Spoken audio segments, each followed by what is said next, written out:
ہم سب سے پہلے اپنی زندگی میں ہم اپنے بارے میں سوچ رہے ہوتے ہیں، مگر ہم اپنے بارے میں سوچتے سوچتے کسی جگہ خاندان کی سچویشن، کسی جگہ کوئی ایسا پریشر، کوئی ایسے رشتہ داری، مجھے نہیں پتہ کیا بات ہوتی ہے جس میں ہم یہ دیکھنا بالکل چھوڑ دیتے ہیں کہ یہ جو ہمارے بچے ہیں جن کی عمر چھوٹی ہے، کم عمر ہے، ان کا فیوچر آگے بہت وسیع ہے، انہیں بھی بہت کچھ کرنا ہے زندگی میں۔ ہم ان چیزوں سے پیچھے ہٹ جاتے ہیں اور اس پہ نظر بھی نہیں رکھتے۔ ہماری فکر و ثانی صرف ایک چیز پہ رہ جاتی ہے کہ جو ہماری بیٹی ہے نا، اس نے کل کو بیاہ کے کسی کے گھر جانا ہے، اس کی شادی ہونی ہے، اب بس جلدی جلدی اس کی شادی ہو جائے۔ باپ ہے، اس کے سر پہ بوجھ ہے، ماں ہے، اس کو ہر وقت کی ٹینشن لگی ہے، پھر اس بات کی ٹینشن کہ بڑی بیٹی بیٹھی رہ گئی ہے، کہیں یہ جو چھوٹی بیٹی ہے اگر اس کا کوئی اچھا رشتہ آیا ہے، اس کی شادی نہیں کرائی تو پھر یہ بھی اسی طرح بیٹھی رہ جائے گی۔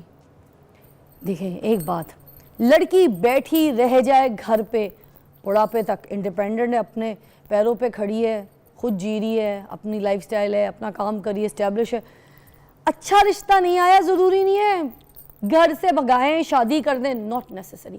یا پھر کم عمری میں یہ ڈر کے کسی خاندان کے پریشر سے، اس ٹینشن سے کہ نہیں یار بچی کو بیانا ہے، بچی کا رشتہ نہیں آنا، آگے پھر مسئلہ پڑ جائے گا، ابھی جان پہچان کا رشتہ ہے، خاندان سے اچھا رشتہ مل جائے گا، آگے اگر اس لڑکے سے رشتہ نہیں کروایا اپنے کسی کزن سے، اپنی کسی بہن کے بیٹے سے، تو اس کا کہیں اور رشتہ ہو جائے گا۔ یہ سوچ دماغ سے نکالنی ہے۔ دینے والا کون ہے؟ اوپر والا، سب کو بھرپور دیتا ہے، اتنا دیتا ہے، اتنا دیتا ہے جتنا ہم مانگتے ہیں، اس کی سوچ سے بھی، ہمارے اس انسان کی سوچ سے بھی زیادہ دیتا ہے، اس میں کوئی ڈاؤٹ نہیں ہے۔ اللہ تعالیٰ سب کو دیتا ہے، سب کو آزماتا ہے، ایسے ہی ہے۔ تو پھر ہمارا یہ ڈر خوف کیوں ہے کہ بچی بیٹھی رہ جائے گی، بچی کا اچھا رشتہ نہیں آئے گا، جتنی جلدی بیاہ دو اتنا اچھا۔ یار اچھا رشتہ ٹھیک ہے، اچھا خاندان، مگر چھوٹی عمری کی شادی کدھر ہے؟ یہ جو چائلڈ میرجز کو ہم سپورٹ کر رہے ہیں، یہ کیوں کر رہے ہیں ہم؟ ہمیں تو نہیں کرنا چاہیے۔ دس از ابیوزو۔ چھوٹی سی بچی کی شادی کرا دینا کہاں کا انصاف ہے؟ آپ کو بتاؤں پاکستان جو ہے نا وہ چھٹا بڑا ملک ہے جس میں 18 سال سے جو کم عمر کی بچیاں ہیں نا ان کی دنیا میں شادیاں ہو جاتی ہیں۔ ایسے کیا بات، یہ کوئی طریقہ ہے؟ 3.6% انڈر 15 بچیاں جو ہیں نا ان کی شادیاں ہو جاتی ہیں، ٹھیک ہے، اور 18.3% گرلز جو ہیں وہ انڈر 18 ہیں، ان کی شادیاں ایسے ان کو بس بیاہ کے بھیج دیا جاتا ہے۔ چائلڈ میرج ایک بہت بڑا ایشو ہے، اس کو ایشو لینا ہے، یہ ہم نے اس کو ایشو بنانا ہے، بننا بھی چاہیے، اس کی کوئی سپورٹ نہیں ہونی چاہیے۔ یہ صحت کے لیے ٹھیک نہیں ہوتی، اتنا غلط ہے یہ بچوں کی صحت کے لیے۔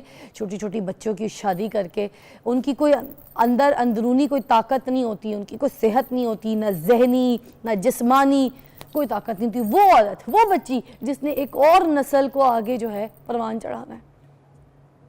میرے پاس سحر کامران جو کہ سینیٹر، جو کہ ممبر نیشنل اسمبلی بھی ہیں، ٹھیک ہے، اور ساتھ ساتھ میں ان کے بارے میں کہوں گی کہ نیشنل اسمبلی کمیٹیز جو ہے information and broadcasting, human rights and privatisation, ٹھیک ہے، اور آج ان سے ہم اس ٹاپک پہ بات کریں گے کیونکہ چائلڈ میرج کے حوالے سے انہوں نے سینٹ میں بل بھی پیش کیا تھا اور قومی اسمبلی میں بھی بل پیش کیا تھا۔ سلام ان کو، بڑی بات ہے، ایسے آواز اٹھائی جاتی ہے۔ دیکھیں اپنے عہدے کا صحیح استعمال کیا، صحیح جگہ پہ انہوں نے بل پاس کرانے کے لیے، دیکھیں کتنی ایفرٹ کی، ایسی عورتوں کو سلام، ٹھیک ہے۔ اچھا ایم این اے ہے ہمارے ساتھ اور ہم ان سے بات کریں گے۔ السلام علیکم سحر کامران جی۔ السلام علیکم جی سحر کامران جی، ایم این اے سحر کامران جی ہمارے ساتھ ہیں۔ آواز مجھے ان کی کلیئر نہیں آ رہی، ذرا آواز دیجیے گا، آن سیٹ کلیئر۔ السلام علیکم۔ وعلیکم السلام، آپ کو آواز آ رہی ہے؟ واو، پرفیکٹ پرفیکٹ پرفیکٹ۔ سب سے پہلے تو اوور ٹو یو، آج ہمارا جو ہے ٹاپک ہی اسی کے اوپر ہے جس کے لیے آپ نے بل بھی پاس کروایا تھا، تو آج آپ ہی سب سے پہلے میں کہوں گی پروگرام کی شروعات کریں اسی ٹاپک سے، اور جو آپ کا ایک جوش اور آپ کی جو سوچ ہے کہ پاکستان میں چائلڈ میرج کی جو وجوہات ہے وہ کیا ہے، وہ آپ سے اچھا کوئی بیان نہیں کر سکتا۔ Over to you. जी, बहुत शुक्रिया फिजा। सबसे पहले तो मैं इस बात को अप्रिशिएट करती हूँ कि आपने इस अहम टॉपिक को आज मौजूए गुफ्तगू बनाया। देखिए, हमें अगर अपनी बच्चियों को बेहतर मुस्तकबिल देना है, उनकी फलाह की बात करनी है, तो हर उस मौजू को डिस्कस करना होगा जिसका बराह रास्त उन पे असर होता है। सबसे पहले तो मैं बानी पाकिस्तान कायदे आज़म मोहम्मद अली जिन्ना के इस कॉल को दोहराऊंगी कि कोई भी कौम उस वक्त तरक्की नहीं कर सकती जब तक उसकी खवातीन शाना बशाना ना हो। तो बेशक हमें अपने बच्चों को एक बेहतर मुस्तकबिल देना है, उनको तालीम के मौके देने हैं, उनको उनको जो लाइवलीहुड है, जो हमारा आइन जो है गारंटी करता है, उनको वो देना है। उनकी जिंदगियों को तहफ़्फ़ुज़ करना है, उनको बेहतर मुस्तकबिल का तहफ़्फ़ुज़ करना है। तो ये जो बिल है ये बहुत अहम है, क्योंकि आपने भी जैसे बताया कि हमारे यहाँ जो है किस तरीके से कम उम्र बच्चियों की शादियां हो जाती हैं और ये चरा कितनी खतरनाक है और उसके क्या क्या माशरे के ऊपर जो है मनफी नताइज होते हैं। देखिए, बच्चियों तरीके से जिंदा रहने, पढ़ने लिखने और अपने बचपन को एंजॉय करने का हक है, जैसे बाकी जो है हमारे बेटों को हक है। बेशक तो बच्चों एक में तो बार्टर सिस्टम का जो है वो बनाया जाता है निशाना, क्योंकि अगर आपके यहाँ जो है गुर्बत है तो बच्चों की जल्दी शादी कर लो, आपको गुड़िया गुड्डे की शादी करने का शौक है तो आप बच्चों की जल्दी शादी कर लो। अगर आप ये समझते हैं कि जी आपको कहीं जो है वो ऑनर किलिंग है या कोई और आपसे जुर्म सरजद हो गया, कोई जिरगा है, तो बच्चों का रिश्ता दे दो। या जो है बच्चियां पैदा हो तो उन्हें बोझ समझो और फौरन उनके रिश्ते तय कर दो। और अगर कहीं पे ये भी देखा हमने गुर्बत की वजह से, अगर आपको पैसा ज्यादा मिलता है तो आप ये भी परवाह ना करो कि आप जो है कम उम्र बच्ची की शादी उससे दुगने उम्र के फर्क से कर रहे हो और आप शादी कर दो। देखिए, ये वो तमाम चीजें हैं जिससे बच्चियों के जीने का हक मुतासिर होता है। फिर आप ये देखें कि तालीम, जो पहली वही नाजिल हुई वो थी इकरा, यानी पढ़, बगैर किसी तफरीक के, विदाउट एनी जेंडर डिस्क्रिमिनेशन। फिर उसके बाद पाकिस्तान जो है वो सिग्नेटरी है चाइल्ड राइट्स कन्वेंशन का, जिसके मुताबिक जो है 18 साल से कम उम्र किसी बच्ची की शादी नहीं हो सकती। अब हम ये 18 साल से कम उम्र आपका लाइसेंस नहीं बन सकता, आपका शनाख्ती कार्ड नहीं बन सकता, आप कोई कॉन्ट्रैक्ट साइन नहीं कर सकते, आपको बाशऊर नहीं समझा जाता। तो जिंदगी का सबसे अहम कॉन्ट्रैक्ट जो कि शादी है, जो कि अपने साथ जिम्मेदारियां लेकर आता है, वो कैसे साइन हो सकता है? बहुत अहम बात है कि यानी शादी के लिए बच्ची को जिस्मानी तौर पर, ज़हनी तौर पर जो है बिल्कुल इतना मैच्योर होना चाहिए कि वो एक जिम्मेदारी उठा सके। मगर लेकिन फिर शादी कर क्यों देते हैं, और ये किन इलाकों में ज़्यादा होता है? क्या ये शहर में भी होता है या फिर ये गांव देहात जैसे रूरल एरियाज़ में ही ज़्यादा होता है, और उसकी वजूहात क्या है? सहर जी प्लीज़ ये भी बयान कीजिएगा साथ।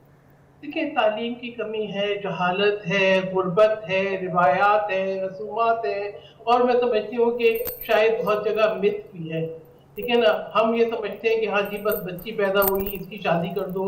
बच्ची की शादी को लेकर अगर आप देखेंगे कितने इस्लामी ममालिक हैं जिनके अंदर जो है वो कम उम्री की शादी पे पाबंदी है। हाँ। जिसके हमारे इर्द गिर्द, हमारे अड़ोस पड़ोस, यानी मैं बाकी ममालिक की बात नहीं करी, मैं सिर्फ इस्लामी ममालिक की बात कर रही हूँ। एक लंबी फहरिस्त है कि जहाँ पर जो है कम उम्र की शादी पे पाबंदी है। इजिप्ट है, सऊदी अरेबिया है, यूएई है, बांग्लादेश है, मतलब यू नेम इट, इंडोनेशिया है। और आप देखेंगे क्यों?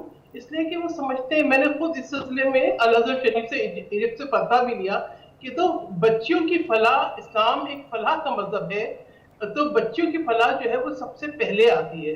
तो आप जब बलूगत की बात करते हैं तो उसके अंदर उसकी ज़हनी बलूगत, उसकी हर चीज़ शामिल होती है। यानी आप कम उम्र बच्चों की शादी करने से क्या होता है कि वो जल्दी जो है हमला हो जाती हैं, कम उम्र में उनके बच्चे पैदा होते हैं, और हमारे यहाँ सबसे हाई चाइल्ड मोर्टेलिटी रेट है। बच्चे पैदा होते हैं मर जाते हैं, या कमज़ोर और लाग़िर बच्चे पैदा होते हैं। तो बात ये है कि या माएँ अपनी ज़िंदगी से हाथ धो बैठती हैं, और दूसरी बात है कि कम उम्री की यानी बच्चियों के जो खेलने कूदने के दिन है, हम उनके ऊपर पूरे घर की जिम्मेदारी डाल देते हैं। हम कहते हैं चलो भाई घर पे एक नौकर आ गई काम करने वाली, ठीक है, जो कि शौहर की खिदमत भी करेगी, जो बच्चे भी पैदा करेगी, बच्चे भी पालेगी और ससुराल की खिदमत भी करेगी। तो मैं ये समझिए चाइल्ड लेबर भी है। बिल्कुल तो सहर जी, पूरा खानदान का बोझ एक औरत के ऊपर होता है, पूरी एक नस्ल को पाने की जिम्मेदारी उसके ऊपर होती है।